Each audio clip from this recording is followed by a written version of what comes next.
Okay, gentlemen, we went over the expectations in the dressing room. Anything on the belt line is going to be a legal shot. When I say stop, I expect you to stop and give me a good, clean break. Touch him up. Scoop back. So, Dre, the third fight in 12 weeks as the real big baby. Jared Anderson is back in the bubble. We had a lengthy visit with him last night going up against the hirsute Rodney Hernandez, who's coming off a TKO loss. He wants to try to get rounds here. He said, I don't want to end this fight too early, but if he goes, he goes. Well, that's the mindset. I mean, as a fighter, this is obviously not a scripted event. You got to take the fight as it comes. And ideally, he wants to get the rounds because he hasn't gotten a lot of rounds in his pro career. So I totally understand that. But, he's going to do what he has to do. And if he lands a good shot, he's going to get Hernandez out of there. And what you're seeing Hernandez do right now, he's trying to, intimidate the younger fighter. Hernandez has been around the game for much longer than Anderson. But what he's failing to realize is Anderson has been at the amateur level, at the highest level. So there's no style that he hasn't seen.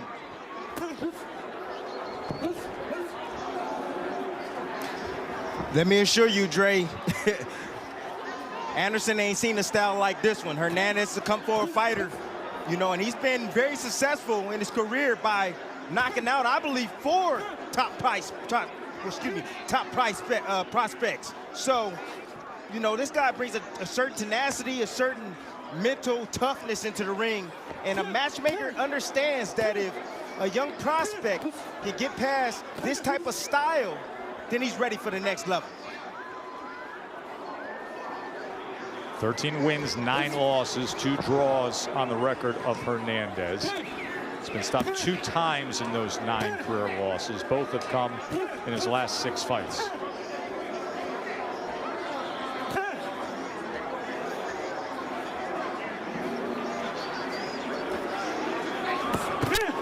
Waiting on that right hand was Anderson. Now trying to work behind the jab. Half step forward, sends it out. Anderson, 6'4" frame, carrying 247 pounds.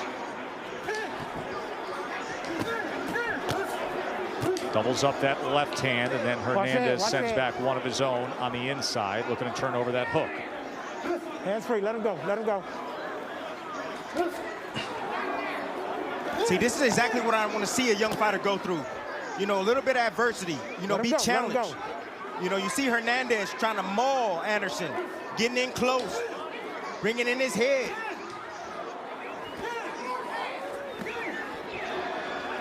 I think the one thing that Anderson needs to do that he hasn't done this round is start going to the body. You don't have to throw anything hard down there. But every chance you get inside, just stab something in the gut, get something around the arms. Just let the opponent know, let Hernandez know that you're there, that you're physically strong. And then even in a 6-round affair, you'll start to see those body shots show up. Just went to the body there. Successfully landed a 2-punch combination just above that belt line. Good work down the stretch here from Jared Anderson. We showed you that list of rising heavyweights, and we've all been wowed by what we've seen of the ascent in the UK of Daniel Dubois. This week we caught up with Tyson Fury and asked him about Dubois. Daniel Dubois is a very good prospect coming through. He's been developed nicely. He's had some incredible fights along the way. I think he's unbeaten in like 15 fights or something like that. He got a knockout win recently. He looks in fantastic shape. He can punch. He's big. So he's everything that you'd want from an up-and-coming future heavyweight champion of the world. The only thing that we need to do with Daniel Dubois is develop him, not rush him, and get him the right fights at the right time. So that is the word from the WBC and lineal heavyweight champion of the world. Tim, what's the gap between where Jared Anderson currently is, obviously this only his 6th pro fight, and what you see out of Daniel Dubois? Look at Daniel Dubois is something else, Tess. I think Anderson is, some time away from where Dubois is. I mean, Dubois has a great jab, sturdy feet, man. Good footwork. I mean, I can feel, when I'm watching him on tape, I can feel his presence. He feels like he's in my living room. He's very calm, under control. He places his punches very well. He has good power in his right hand, and he also digs down to the body. But when he does it, Tess, he bends his knees to get down to the body, and you don't see very many big men bending down the right way to get down to the body. Dubois just had a comeback win last month, and we anticipate him fighting next month against Joe Joyce on an ESPN platform. In that first round, Anderson outlanded Hernandez 19-7 in connects.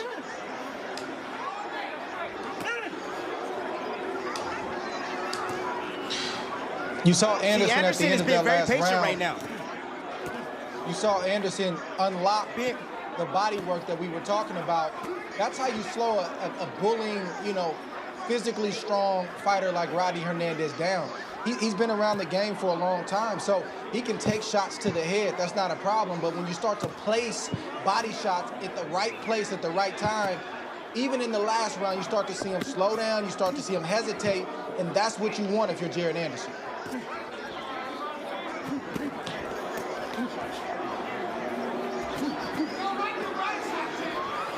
Come on, guys, hands free. Let him go. Let him go. Gets underneath that elbow and then splits the guard with an uppercut.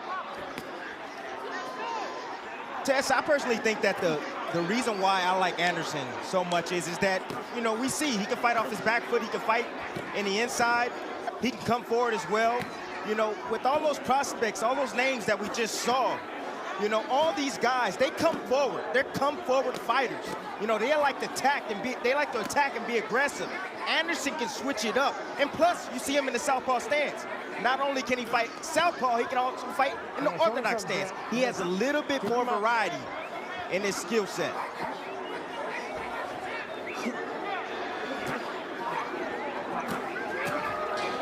Anderson has thrown a lot of big shots over the last 30, 40 seconds. Not a lot landed. You see what a veteran fighter can do. Even though Hernandez has been knocked out multiple times, he knows his way around that ring. He knows how to survive, and you see him surviving right now, and he's making things a little hard on the young fighter, Jared Anderson. Pick him up, pick him up.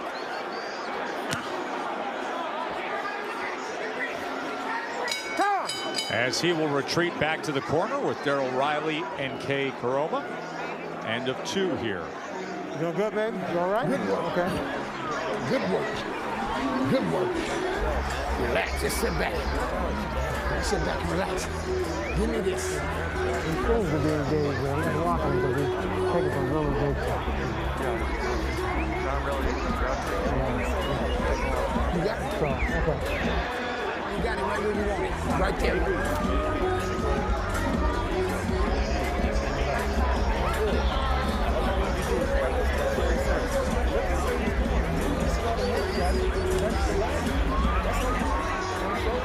Come up under his ass. You ducking. You can't miss it. You keep him short and tight, baby. Keep him short and tight here. Third round. Okay. Third round. Keep him short and tight was the call to order. He was keeping him powerful in that second round, as Drain noted. As we look at the CompuBox numbers, total connects a 51-10 advantage at this point right now. And the power punches in that second round alone, Anderson was 25 of 53. But the power punches are not what's going to do it. They may do it down the stretch, but right now, he's got a veteran guy in front of him. It's that left jab that you see right there. Larry Holmes had one of the best jabs in the sport of boxing all time. He used to call his jab Big Jack. That's what Anderson needs. He needs to pick up Big Jack, keep that jab moving so he can sneak in a right hand and a left hook that Hernandez doesn't see. Slip inside and get a body shot that maybe he's not ready for. That's what you're going to have to do as you step up the level of competition. Clubbing guys out only works for so long.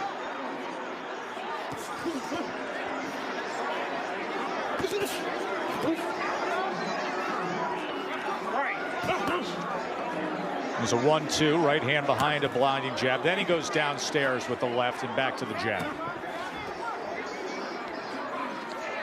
And for a veteran fighter with 9 losses and 2 draws, if he can just make a young prospect look bad, if he can go the distance and just have a few moments, in a weird way, that's a win for the veteran.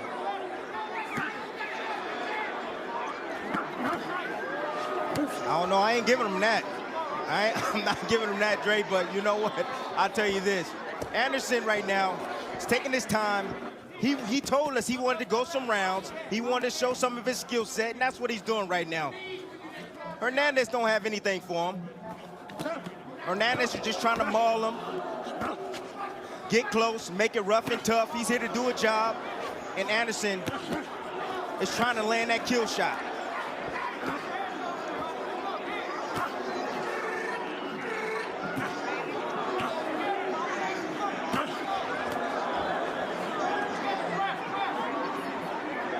See, now Anderson took some of that power off. Now he's pop shotting from the outside.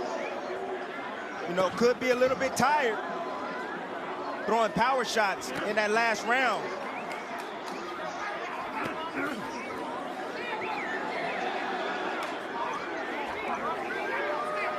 In his 5 pro fights, he has 4 first-round knockouts and then had a 3rd-round TKO back on June 9th against Johnny Langston.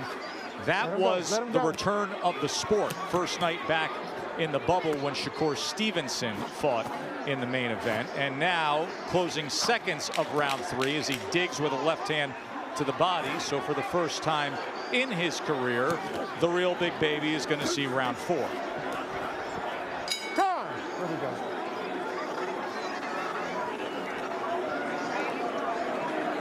Meanwhile, back in the locker room, Jamel Herring is making his preparations, and it is all about Team Omaha back there.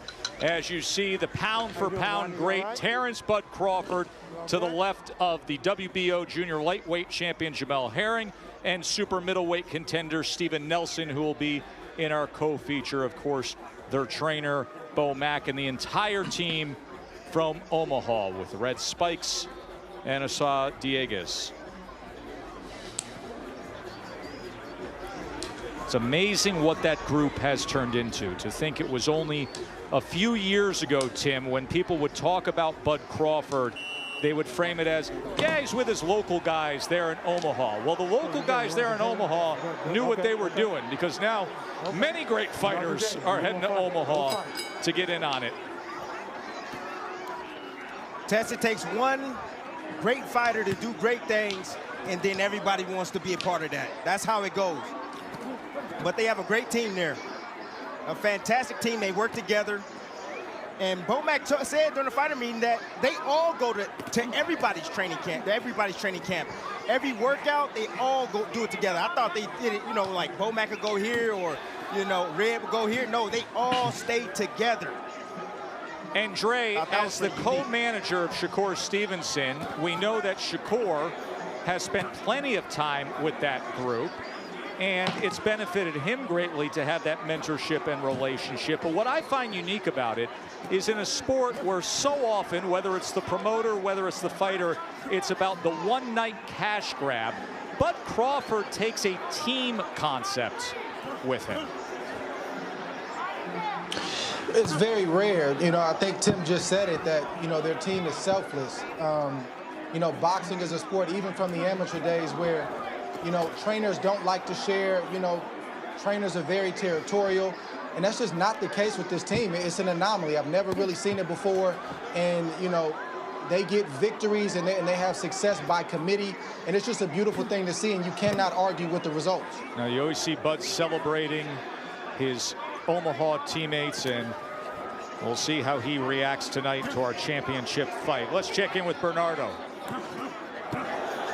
Adrian Palacios, who's training Rodney Hernandez, told me, look, he's a little frustrated. He's fighting at Anderson's length, so he's got to find a way inside, get to the body, because we think this kid's never been past 3, so he's going to start slowing down. And fighting at that length of Anderson means you're at the end of a long jab, and some punches coming behind it, like that left hand that wobbled him. Now blood coming from the nose of Rodney Hernandez. Just a right hand. Now he goes with the left hand and splits the guard. Hernandez only knows one way, and that is to come forward. He does so with a left of his own before retreating and eating a big left hand from the real big baby, who scores the knockdown there. And this fight is over. Punishment taken in round number 4. 6 for 6 to start the career of Jared Anderson.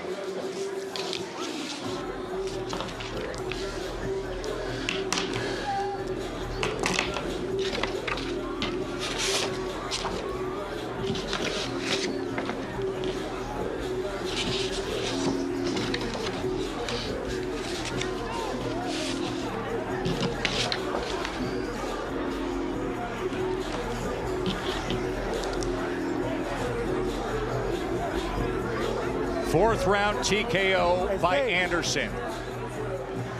He applied the pressure. He went after Hernandez, got him upstairs, and floored him and stopped him. 222. Slow and steady wins the race. That's what you see here. You see Anderson slowly breaking down Hernandez. He catches him straight left hand. It was all set up with the jab, and then here's the follow-up combination right here. There it is again, nice jab, set him up. Nice little uppercut right there. A left uppercut by Anderson, land right on the chin of Hernandez. Put him on the canvas. Good shot, nice blinding shot right there. You know, Dre said something, he said everything off the jab, and that is correct. And you see what happens when you use your jab. You're able to set up your power shots. You're able to blind your man. You're able to, you know, keep him honest and keep him, you know, thinking. And that's what Anderson did right there. Set up that big power shot. The big takeaway for me from that whole sequence from Jared Anderson, the shot that hurt Hernandez, and then, you know, the shots that ensued and that followed to get him out of there, they were not thrown hard. All the heavy, hard shots that Jared Anderson threw early in the fight, trying to club Hernandez out of there like he did his previous opponents, it was to no avail. But when he just stayed behind the jab and shot a straight left in there, he hurt Hernandez. And then he followed up with crisp, clean shot, didn't load up. He got Hernandez out of there. So that's the lesson, and that's the takeaway for Jared Anderson tonight. And Dre, that falls right in line have to load up with what he wanted to do. The next level of maturity. The process moves forward. He wanted to get some rounds in. I like the way you frame it, of it was controlled and it was effective, and it was another win. Here's Mark Chinook. Ladies and gentlemen, here inside MGM Grand, referee Robert Hoyle calls a stop to this bout at 2 minutes and 22 seconds of round number 4. Declaring your winner by technical knockout, Jared, the real big baby, Anderson. Native of Toledo, Ohio, who is moving to Houston, Texas, now 6-0 with 6 knockouts.